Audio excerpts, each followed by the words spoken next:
Very good morning to all of you. Good morning दोस्तों, आप सभी का बहुत बहुत स्वागत एग्जाम ट्यूटोरियल 3 पर। और हम लोग रेगुलर एसएससी सीजीएल का मॉक टेस्ट कर रहे हैं और ये टायर 1 का कर रहे हैं। और फिर नेक्स्ट वैकेंसी के लिए आप टायर 1 की प्रिपरेशन अभी से कर सकते हैं।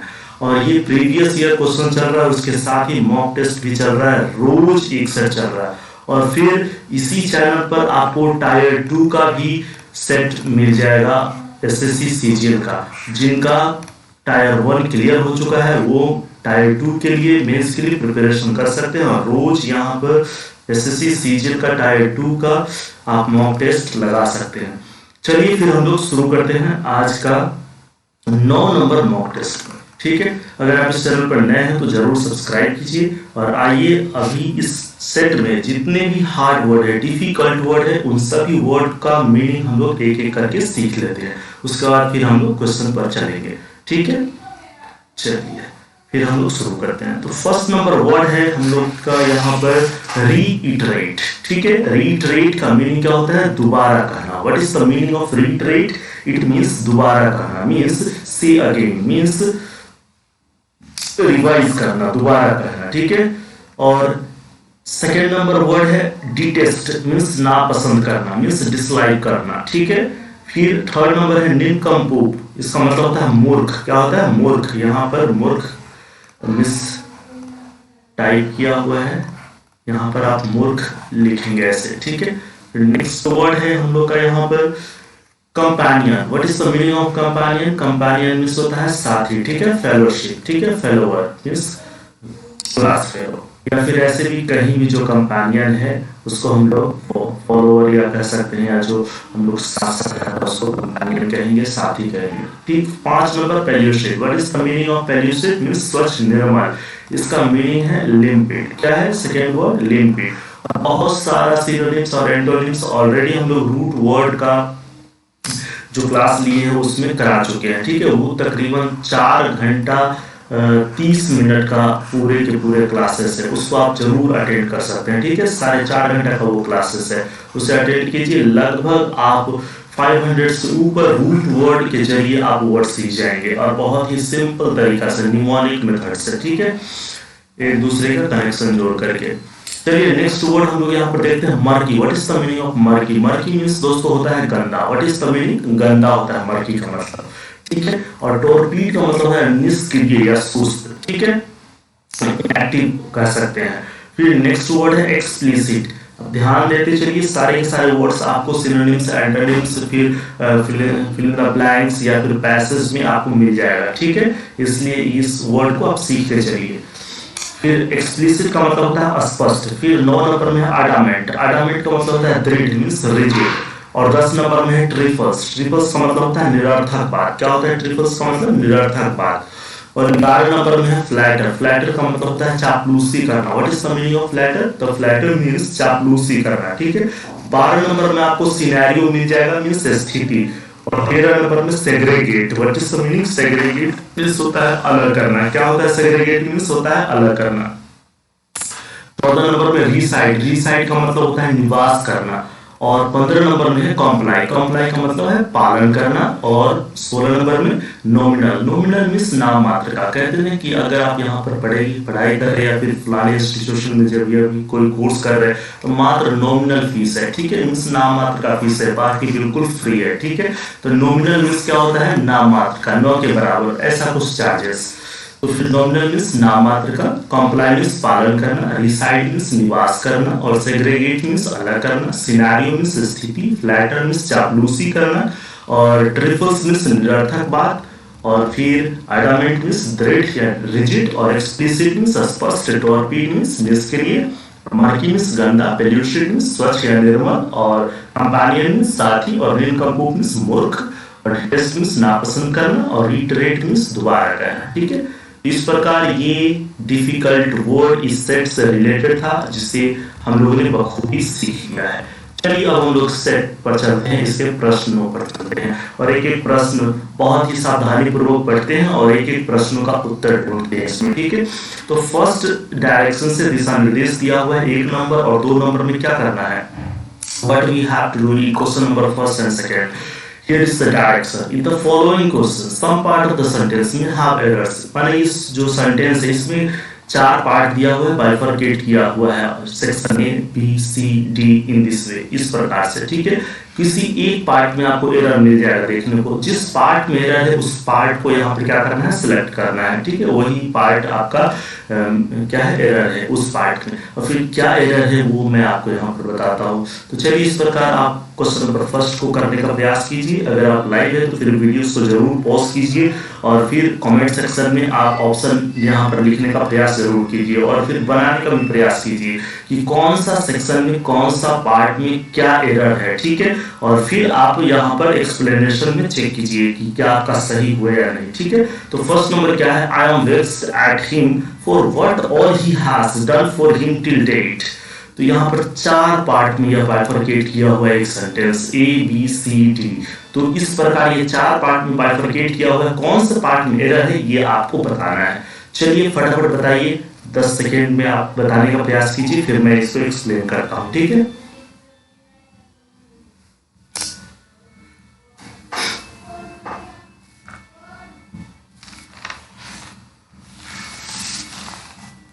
चलिए देख लीजिए यहां पर क्या है, यहां पर लिखा है वेक्स्ड एट, क्या लिखा है, वेक्स्ड एट, जबकि होना क्या चाहिए था, वेक्स्ड विथ। क्या होना चाहिए था, वेक्स्ड विथ, जिसका मतलब क्या होता है, नाराज, किसी से नाराज होना। वेक्स्ड मींस किसी से नाराज, ठीक है। तो यहां पर एट के स्थान पर क्या होना चाहिए था, विथ होना चाहिए था, ठीक है, विथ होना चाहिए था।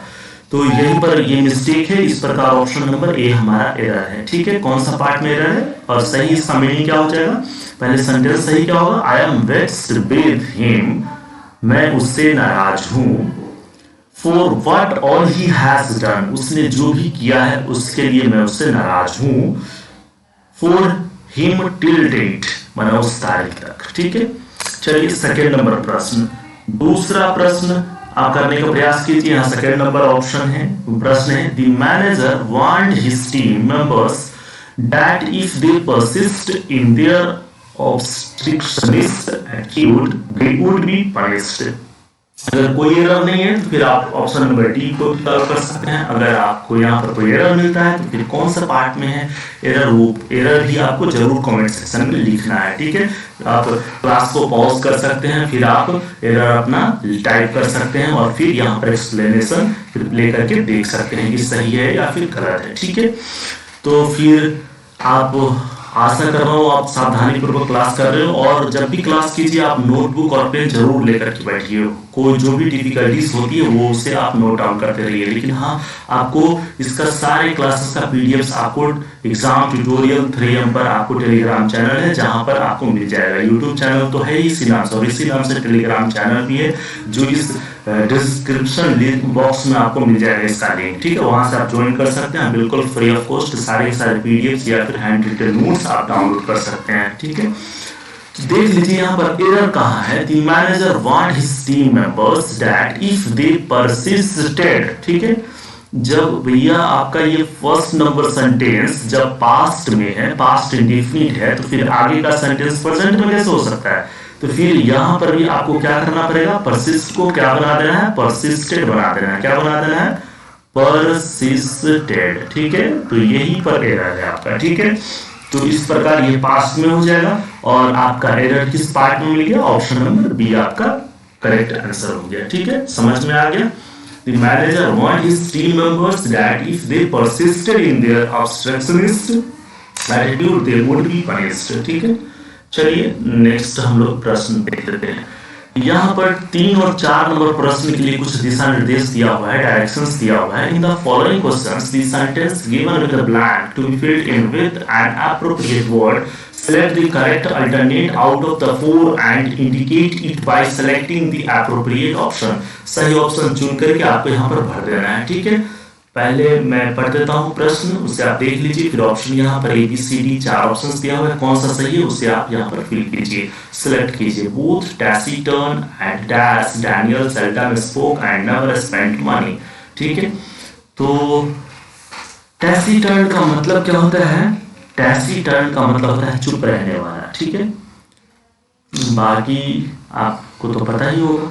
फिर ऑप्शन में अगर आप चेक करेंगे तो फिर डिस्क्रीट का मतलब होता है चौकन्ना, ठीक है। डिस्क्रीट का, वेरी का मतलब क्या होता है, वेरी का मतलब होता है सजग, वेरी का मतलब होता है सजग, चीप मीन्स सस्ता, डिस्क्रीट मीन्स चौकन्ना, ठीक है। और माइजरली मीन्स क्या, जो कंजूसी पना, ठीक है। तो अब यहां से कौन सा ऑप्शन इसमें भरा जाएगा, बोथ टैसीटर्न, दोनों, एक तो चुप रहने वाला और दूसरा कौन, दूसरा कौन, जो कंजूस पना करता है, ठीक है, miserly. Daniel seldom spoke and never spent money, दोनों क्या करता है, शायद ही कभी पैसा खर्च करता है, ठीक है। तो एक तो कंजूस है ही है, तो क्यों करेगा खर्चा, दूसरा चुप रहने वाला, वो भी कम खर्चा करता है, अपनी बोली को, आवाज को कम करता है खर्च, ठीक है। तो इस प्रकार ये आपका ऑप्शन नंबर डी करेक्ट हो गया, ठीक है। चलिए प्रश्न संख्या 4 में, he was too dash to make a statement before the boss, वो उतना क्या है कि बॉस के सामने स्टेटमेंट क्या, यहाँ पे क्या भरा जाएगा, आप चूज करके बताइए। शाई, सॉरी यहाँ पर हम इसे टिक नहीं करेंगे, आप पहले इसका ऑप्शन चुनिए, शाई होगा या फिर टायर्ड होगा या फिर टीमिड होगा या फिर कोवार्ड होगा। चारों का मीनिंग लगभग एक जैसा है, लेकिन फिर भी रियल मीनिंग में अंतर है। शाई जो शर्मीला होता है, टायर्ड मीन्स थका होता है, टीमिड मीन्स जो डरपोक होता है, कोवार्ड मीन्स भी जो डरपोक होता है, ठीक है। लेकिन फिर भी टीमिड और कोवार्ड में क्या है, कुछ डिफरेंस है। तो चलिए कौन सा ऑप्शन यहाँ पर आप करेक्ट करेंगे, ऑप्शन नंबर क्या हो जाएगा, सी, ठीक है, टीमिड। वो इतना डरपोक है कि अपनी बातों को बॉस के सामने नहीं कह पाता है, ठीक है। तो यहाँ पर क्या भरा जाएगा, टीमिड भरा जाएगा, क्या भरा जाएगा, टीमिड। सारे के सारे पीडीएफ आपको टेलीग्राम चैनल पर मिल जाएगा, आप इसके लिए चिंता ना करें, ठीक है। पहले मैंने इस पर भेज दिया है बिना सॉल्यूशन का, और अभी आप क्लास के बाद फिर सॉल्यूशन वाला पीडीएफ भी वहां से डाउनलोड कर सकते हैं। चलिए नेक्स्ट प्रश्न देख लीजिए, डायरेक्शन नंबर 5 और 6 में क्या करना है। In the following questions out of the 4 alternatives select the word similar in meaning to the word given, जो वर्ड दिया हुआ है इसका समानांतर, इसका सिमिलर वर्ड्स, ठीक है, समानार्थी शब्द आपको चुनना है, ठीक है, सिनोनिम्स चुनना है, सेम से मीनिंग बताना है। रीइटरेट, रीइटरेट का मीनिंग क्या है, अभी अभी आपने ऊपर देखा है, रीइटरेट का मतलब होता है क्या, दोबारा कहना। क्या होता है रीइटरेट का मतलब, दोबारा कहना, ठीक है, दोबारा कहना, ठीक है। तो क्या हो जाएगा, अब्यूज, प्रिटेंड, डिटेस्ट, रिपीट, बिल्कुल रिपीट, जो दोबारा जो रिपीट कर दे उस बात को। तो ये ऑप्शन नंबर डी सही है, इसका सिमिलर मीनिंग्स। तो रीइटरेट, इटरेट का सिमिलर मीनिंग क्या हो जाएगा, रिपीट, क्या हो जाएगा, रिपीट, ठीक है। अब्यूज का मतलब क्या होता है, गाली देना। प्रिटेंड का मतलब क्या होता है, बहाना बनाना। डिटेस्ट का मतलब क्या होता है, डिटेस्ट मींस नापसंद करना। तो ये 3 ऑप्शन गलत है और चौथा नंबर सही है, ठीक है। निनकम्पूक का सिमिलर वर्ड्स आपको बताना है, तो आप बताइए। निनकम्पूक मींस होता क्या है, मूर्ख। निनकम्पूक मींस क्या होता है, मूर्ख होता है भैया। निनकम्पूक मींस मूर्ख होता है, मींस फुलिश होता है, ठीक है। What is the meaning of nincompoop, means foolish होता है, मूर्ख होता है। इसका सिमिलर वर्ड्स आपको यहाँ पर चूज करना है, चुनना है, कौन सा हो जाएगा। एक में है वाइस, 2 में है फूल, 3 में है लवर और 4 में है कंपेनियन, ठीक है। तो ये 4 ऑप्शन में से कौन सा ऑप्शन सही होगा, तो आप बिल्कुल कह सकते हैं कि 6 नंबर में ऑप्शन नंबर बी हमारा करेक्ट है। मींस निनकम्पूक मींस मूर्ख और फूल मींस क्या है, मूर्ख है, ठीक है। तो यही क्या हो जाएगा, सिमिलर वर्ड्स अर्थात सिनोनिम्स हो जाएगा, ठीक है। क्या हो जाएगा, फूल हो जाएगा। और बाकी का यहाँ पर मीनिंग हम लोग देख लिए, और ये वाइस गलत हो जाएगा, लवर गलत हो जाएगा और कंपेनियन गलत हो जाएगा, ठीक है। चलिए फिर हम लोग नेक्स्ट प्रश्न पर चलते हैं। तो देख लेते हैं 7 नंबर और 8 नंबर प्रश्न में क्या करना है, opposite words, opposite in meaning आपको चूज करना है, ठीक है। तो चलिए देख लेते हैं यहाँ पर क्या है, पेल्यूशिड है। व्हाट इज द मीनिंग पेल्यूशिड, पेल्यूशिड का मतलब क्या होता है, स्वच्छ। क्या होता है, स्वच्छ, निर्मल। क्या होता है, स्वच्छ होता है, निर्मल होता है, लिम्पिड होता है, ठीक है। तो यहाँ पर ऑप्शन में बहुत क्या होता है, चालाकी दिखाया गया है। यहाँ पर लिम्पिड भी आपको देखने को मिल जाएगा, जो कि सिनोनिम्स है। तो गलती से आप सिमिलर वर्ड्स याद किए होंगे और इसी में टिक करेंगे, लेकिन ऐसा नहीं करना है, ठीक है। तो ये लिपिड गलत हो जाएगा, क्योंकि एंटोनिम्स बताना है ना। तो स्वच्छ का उल्टा क्या हो जाएगा? एक्सप्लिसिट का मतलब होता है अस्पष्ट, एक्सप्लिसिट का मतलब क्या होता है? अस्पष्ट। और टॉर्पिड का मतलब क्या होता है? निष्क्रिय। और मर्की का मतलब क्या होता है? गंदा। तो यहाँ पर ऑप्शन नंबर बिल्कुल सी होगा, गंदा, ठीक है। तो ये सही है, बाकी एक्सप्लिसिट और टॉर्पिड गलत है। तो पेल्यूसिड का सिमिलर वर्ड्स नहीं, यहाँ पर एंटोनिम्स बताना है। ये एंटोनिम्स का चिन्ह है, साइन है, और ये ऑप्शन हो जाएगा आपका सी नंबर, मर्की, ठीक है। तो याद भी करते चलिए, 50% का आपको लाइव क्लास में रिमेंबर हो जाएगा, बाकी आपको पीडीएफ से देख करके रिमेंबर कर लेना है। चलिए 8 नंबर में adamant. What is the meaning of adamant? आप अडामेंट को देख करके क्या कहेंगे? अडामेंट का मतलब क्या होता है? दृढ़ होता है। क्या होता है? दृढ़। जिसका सिमिलर वर्ड्स आप रिजिड कहेंगे, ठीक है। तो ये सिमिलर वर्ड्स है, रिजिड मींस दृढ़। तो ये तो एंटोनिम्स में नहीं आएगा। बाकी फ्लेक्सिबल मींस क्या होता है? लचीला। फ्लेक्सिबल का मतलब क्या होता है? लचीला। तो बिल्कुल लचीला आपका सही। फिक्स्ड मींस जो कड़ा है, एक जगह चिपक जाए। अनशेकेबल मींस जिसको हिलाया डुलाया ना जा सकते, ये भी गलत हो जाएगा। तो अडामेंट क्या है? अडामेंट का एंटोनिम्स क्या हो जाएगा? फ्लेक्सिबल हो जाएगा। क्या हो जाएगा? फ्लेक्सिबल हो जाएगा। क्या हो जाएगा? अडामेंट का सिमिलर वर्ड्स क्या हो जाएगा? यहाँ पर अडामेंट का क्या हो जाएगा? सिमिलर वर्ड्स फ्लेक्सिबल हो जाएगा। तो ये आपका करेक्ट आंसर है, ठीक है। चलिए नेक्स्ट नंबर हम लोग देख लेते हैं। दिशा निर्देश 9 नंबर और 10 नंबर प्रश्न में क्या करना है? In the following questions out of the 4 alternatives select the alternative which best expresses the meaning of the idiom और फ्रेजेस, ठीक है। इसका बेस्ट इडियम और फ्रेज जो मीनिंग दे रहा है उसे आपको चूज करना है। 9 नंबर प्रश्न में क्या है? To wrangle over an ass shadow, ठीक है। इसका सही मीनिंग क्या है? To wrangle over an ass shadow, सही मीनिंग आपको बताना है। तो फटाफट 4 ऑप्शन में से आप देखिए कौन सा उत्तर सही है, और कमेंट सेक्शन में जरूर अपना उत्तर लिखना ना भूलिए, ठीक है। और देख लीजिए ऑप्शन नंबर ए है, बी है, सी है, डी है, कौन सा है? To waste money over trifles, निरर्थक बातों पर अपना पैसा खर्च करना, या to punish a person severely for his ignorance, या किसी के घमंड के लिए किसी व्यक्ति को गंभीर सजा देना, या टू क्वारल ओवर ट्रिपल्स, या निरर्थक बातों पर झगड़ा करना। तो ऑप्शन नंबर तो सी ही करेक्ट मालूम पड़ रहा है। इसका करेक्ट आंसर कौन सा हो जाएगा? Option number C, means to quarrel over trifles, निरर्थक बातों पर झगड़ा करना, ठीक है। To wrangle over an ass shadow, ठीक है, गधे की परछाई क्या रैंगल करना। तो इसका मीनिंग तो यही बात न हो रहा है, पर निरर्थक बातों पर क्या करना? झगड़ा करना, ठीक है। चलिए आगे देखते हैं हम लोग अगला प्रश्न 10 नंबर। To make one's flesh creep, इसका मीनिंग सही मीनिंग क्या हो जाएगा? To make one's flesh creep, ठीक है।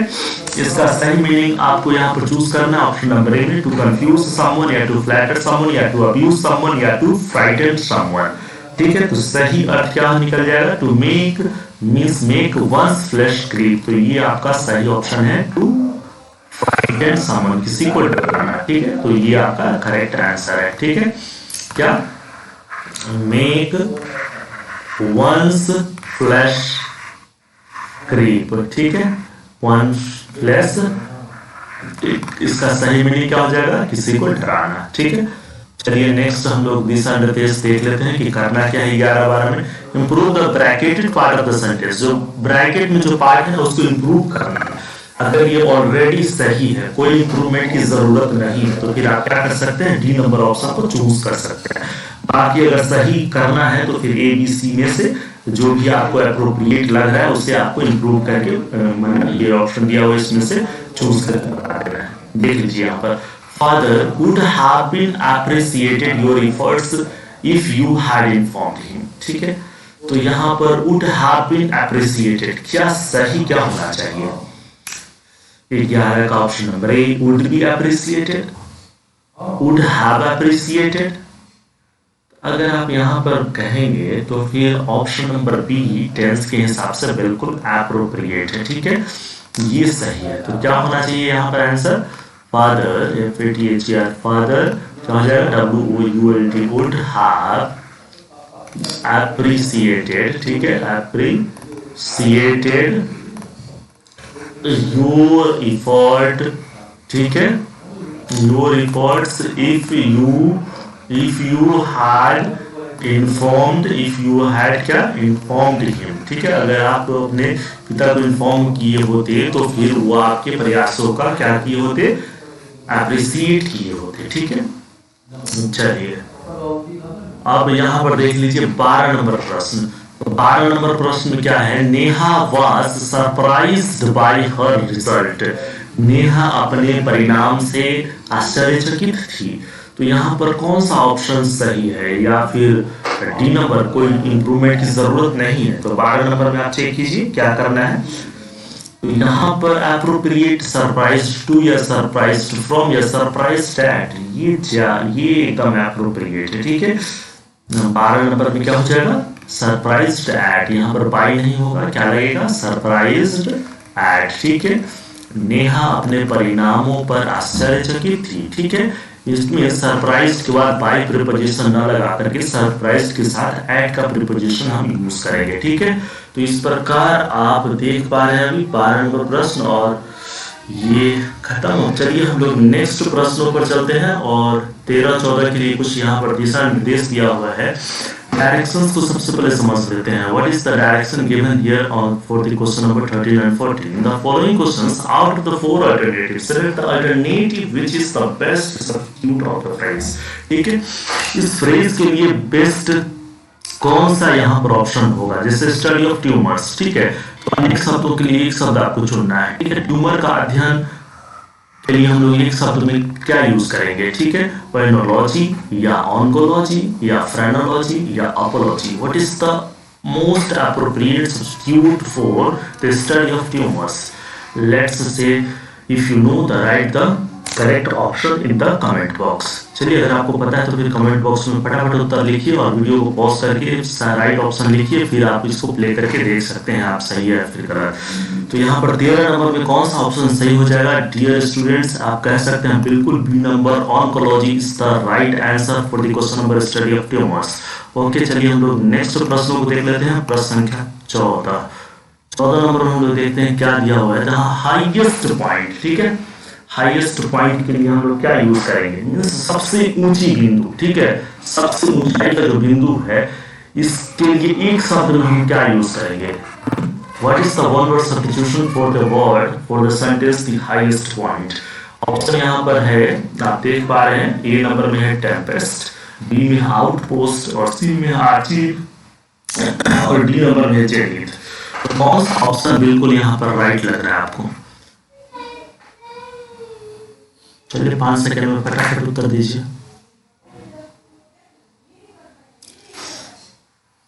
प्रश्न संख्या 14, डी नंबर बिल्कुल सही है, जेनिथ। जेनिथ मीन्स होता है चरम बिंदु। जेनिथ का मतलब क्या होता है? चरम बिंदु, और यही सही है। दी हाईएस्ट पॉइंट के लिए हम क्या लिखेंगे? जेनिथ। क्या लिखेंगे? Zenith. Zenith is the right answer for the question the highest point, ठीक है। चलिए अगला प्रश्न हम लोग देखते हैं। क्या करना है इसमें जो इनकरेक्ट स्पेलिंग है, ठीक है, उससे आपको चूज करना है। यहाँ पर 4 वर्ड दिया हुआ है, इसमें से जो स्पेलिंग ठीक नहीं है उससे चूज करना है। तो ए में देख लीजिए लिटररी, लिटररी ये तो ठीक ही है, ये तो सही है, इसमें कोई प्रॉब्लम नहीं है। सेकेंड नंबर लीकेज, लीकेज भी सही है। फिर क्या है? सी नंबर में क्या है? लॉडेबल।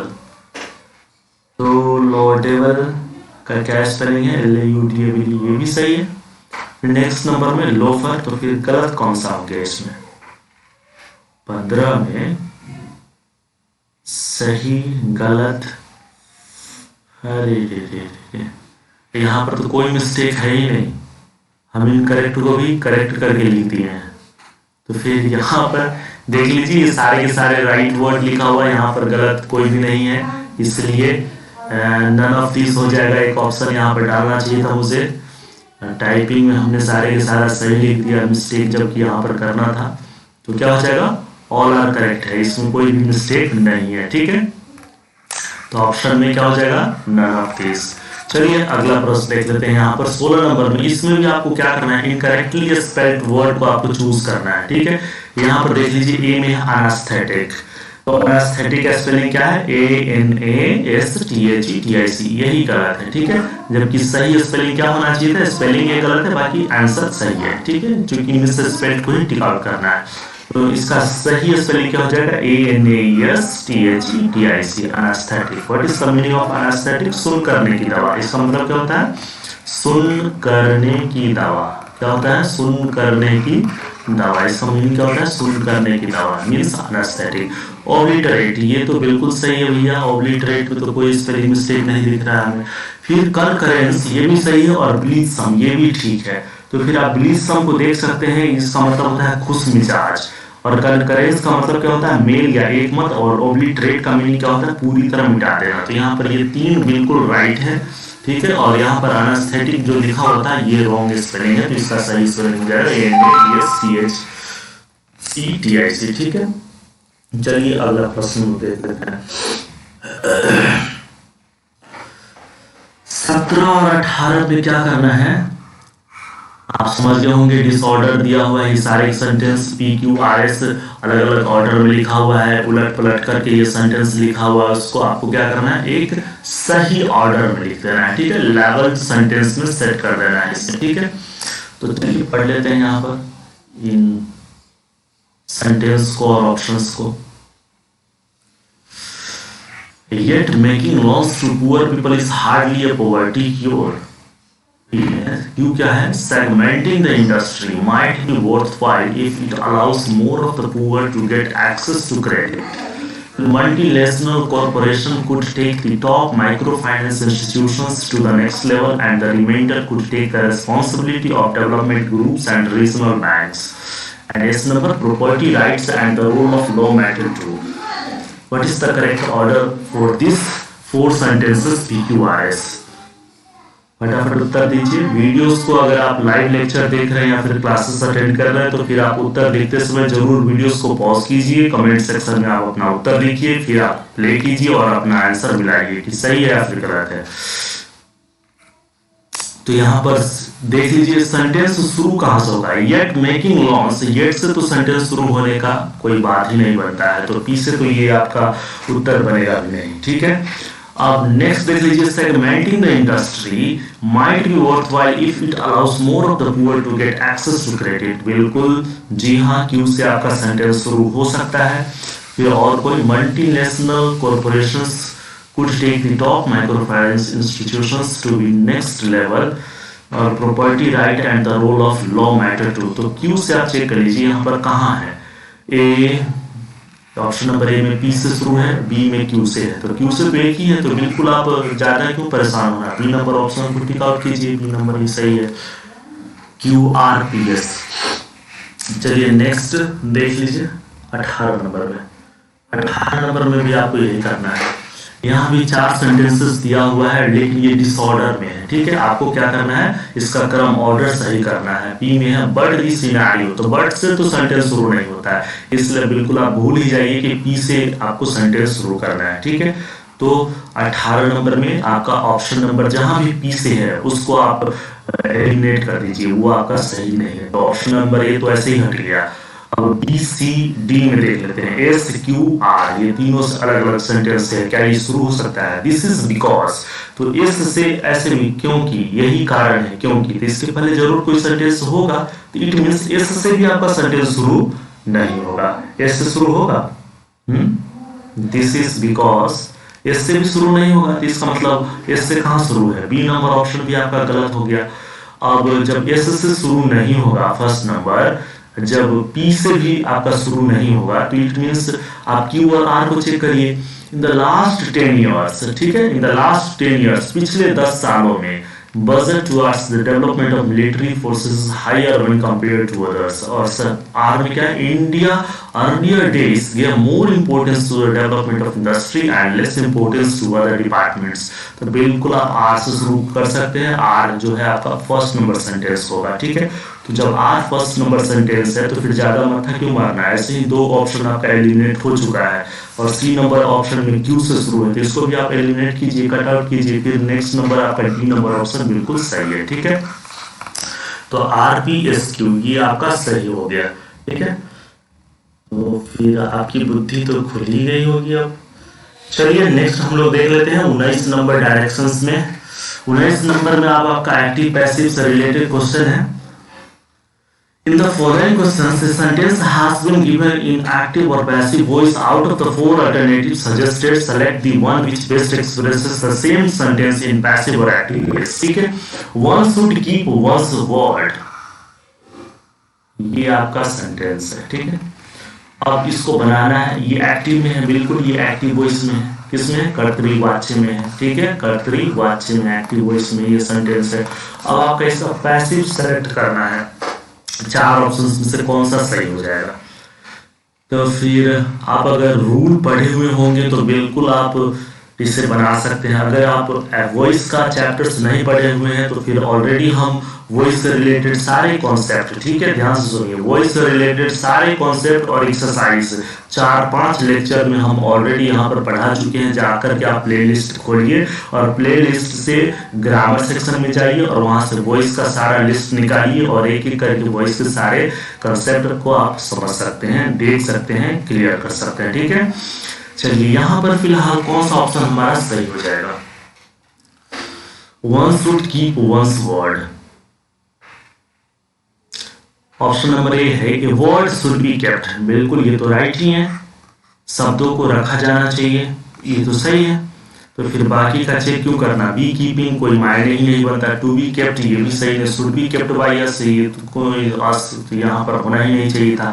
तो ऐसे भी एलिमिनेशन मेथड से भी आप इसे 3 को एलिमिनेट करेंगे तो चौथा तो अपने आप राइट ऑप्शन निकल करके आ जाएगा। चलिए अगला प्रश्न हम लोग देख लेते हैं 20 नंबर में। 20 नंबर में क्या है? हाँ, डायरेक्ट और इनडायरेक्ट स्पीच है, प्रत्यक्ष वाक्य और अप्रत्यक्ष वाक्य। तो इसे आप देख सकते हैं डायरेक्ट और इनडायरेक्ट स्पीच से रिलेटेड ये क्वेश्चन सब बहुत ही ब्यूटीफुल वंडरफुल क्वेश्चन है। यहाँ पर बढ़िया प्रश्न दिया हुआ है।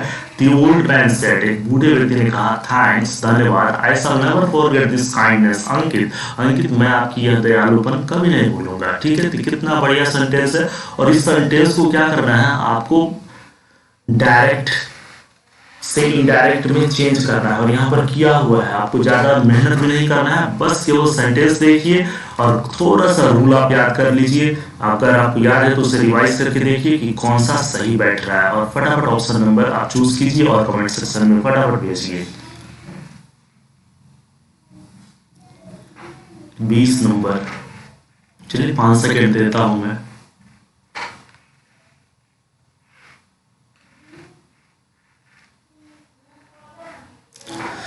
चलिए देख लीजिए, फर्स्ट में क्या है? The man old man uploaded, तो बिल्कुल ये तो आपका हो ही नहीं सकता है, जब थैंक्स है ही यहाँ पर तो फिर अपलॉडेड में क्यों जाना?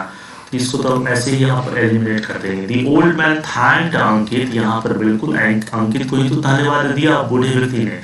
तो यहाँ पर the old man thanked Ankit and assured him that he would never forget his kindness। आपका ऑप्शन नंबर बी बिल्कुल राइट है। ठीक है, बाकी का ऑप्शन सी और डी को आप एलिमिनेट कर सकते हैं। चलिए देख लीजिए 21 से 25 तक आपका क्या है? पैसेज है और यहाँ पर फिल द ब्लैंक्स है जिससे आपको फिल करना है। ठीक है, तो पैसेज को ध्यान से देखिए, इसमें काफी स्टूडेंट्स अटक जाते हैं, इसे ध्यान से समझने का प्रयास कीजिए और मेरे साथ इसे आप करने का प्रयास कीजिए। नेशनल इंटीग्रेशन मीन्स राष्ट्रीय एकता। ठीक है, राष्ट्रीय एकीकरण का मतलब है dash all the people of the nations into a single whole, राष्ट्र के सारे लोगों का एक हो जाना। ठीक है, इट मीन्स क्या? यहाँ पर क्या भरेंगे हम? सेग्रीगेटिंग, कंबाइनिंग, रिसाइडिंग या complying. What is the best word to be filled in these blanks for the question number 21? 21 number के लिए हम क्या भरेंगे? बिल्कुल सही सोच रहे हैं आप, कंबाइनिंग। आप बिल्कुल सही है, कंबाइनिंग आपका सही उत्तर है। चलिए नेक्स्ट वर्ड है यहाँ पर, नेक्स्ट सेंटेंस है, it is a dash that binds together all people in one dash bond no matter what their religion. तो यहाँ पर it is dash that binds, यह क्या है जो लोगों को एक दूसरे से बांधता है? किस चीज के कारण लोग एक दूसरे से जुड़ते हैं? तो यहाँ पर 22 नंबर में आप क्या भरेंगे, ऑप्शन में बिल्कुल दिया हुआ है सेंटीमेंट, रिसोर्सेज, इसेंशियल, फाइनेंसेस, तो आपका उत्तर ही है सेंटीमेंट। मीन्स संवेदनशील और लोगों में संवेदना है, यही एक कारण है कि एक दूसरे को क्या करता है, बांधता है, आपस में मिलाता है। अगर लोगों में भावना ही खत्म हो जाए, क्यों एक दूसरे से मिलेगा भाई? सच्ची भावना हो तो सच्ची एकता भी बनेगी। तो यहाँ पर सेंटीमेंट होना चाहिए, ठीक है। तो ऑप्शन नंबर फर्स्ट में कंबाइनिंग, बिल्कुल आप यहाँ पर क्या लिखेंगे, कंबाइनिंग, ऑप्शन नंबर बी सही है। सेकेंड नंबर में क्या है, सेंटीमेंट, मींस 22 का ऑप्शन नंबर ए सही है। फिर that binds together all people, सारे लोगों को भावना ही क्या करता है, एक दूसरे से बांधता है। इन वन, एक सूत्र में बांधता है। One dash bond no matter what their religion, मतलब नहीं कि वो किस धर्म का है, किस कास्ट का है, किस भाषा का है, क्या उसका इतिहास है, लेकिन भावना है तो लोगों को एक सूत्र में जरूर बांधता है। तो क्या कारण है, तो यहाँ पर 23 नंबर में क्या भरेंगे, रियल भरेंगे, कॉमन भरेंगे, नॉमिनल भरेंगे या सिमिलर भरेंगे। वन क्या, वन रियल बॉन्ड या वन कॉमन बॉन्ड या वन नॉमिनल बॉन्ड या सिमिलर। मीनिंग चेक कर लीजिए, वास्तविक है, सामान्य है, नामात्र का है, सिमिलर है, एक समान है। क्या इसमें से सही ऑप्शन क्या हो जाएगा, 23 नंबर। अरे बहुत सिंपल है, कॉमन हो जाएगा। यहाँ पर देखो ना, कॉमन कितना सिंपल है, सामान्य।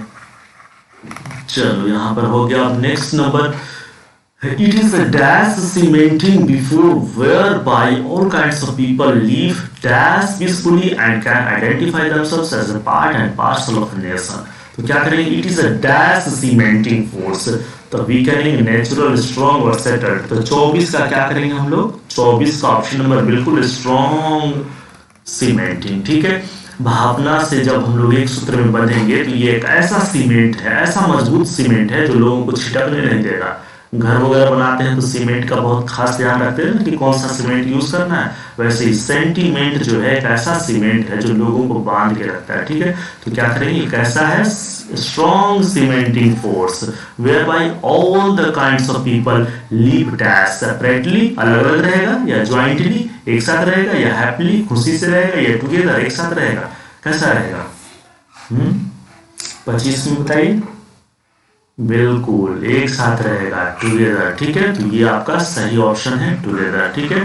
तो इस प्रकार आप मेरे साथ किए। तो आज का क्लास आपको कैसा लगा जरूर आप बताइए, और अगर आप इस क्लास के नोट्स आपको चाहिए तो बिल्कुल आप हमारे टेलीग्राम चैनल पर ज्वाइन कर सकते हैं, जो कि आप इस क्लासेस का अबाउट सेक्शन में जाकर के वहां से भी लिंक पर ज्वाइन कर सकते हैं, या फिर इसी क्लास के डिस्क्रिप्शन बॉक्स में आपको लिंक मिल जाएगा एग्जाम ट्यूटोरियल 3M का टेलीग्राम चैनल का लिंक, वहां पर आप ज्वाइन कीजिए। सारे के सारे हैंड रिटन नोट्स है, या फिर हमारे सारे के सारे